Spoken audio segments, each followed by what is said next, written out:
Кто такой учитель? А? Вот кто такой учитель?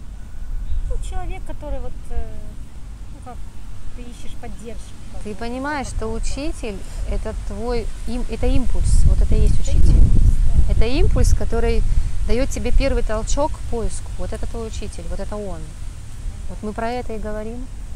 Ну, я имею в виду как учитель, как Ну, учитель. вся жизнь форма, учитель, Лиз, вся Ну жизнь. да, это правда.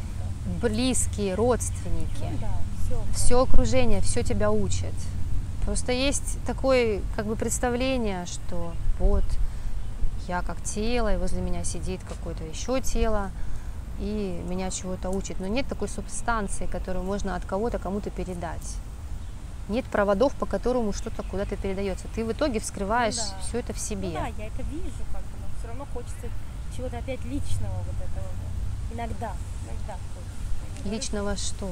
Отношения, учитель, ученик. Ну, вот это опять сказка, опять, да, хочется какой-то идеи поиграться. Вот я поэтому и говорю, поиграться. что у тебя этого не было, что, ну, как, видишь, мы засели на этом, так сказать, все, многие практикующие. Ищете себе учителя? Ну, как поддержку всегда, там, если там психология там какая-то была, там еще какие-то там, у меня там хилинги мои. Ну, ты же знаешь, ну. Я и говорю, что у тебя вот этого не было, как ты сама вот, Ну как, что такое сама? Ты тоже сама. На самом деле ты тоже сама. Просто у тебя другие инструменты. Так-то ты тоже сама. Нету, не сама не существует. Ты есть одна и только сама.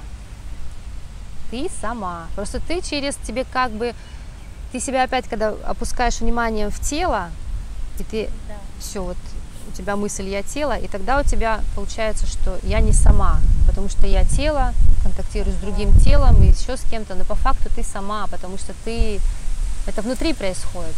Это ведь не тело к телу что-то передает, если ты говоришь, что ты не сама. Ты сама. Ну да. Либо ты сама, либо все не сами тогда. Либо все не сами, либо только сами. Только так.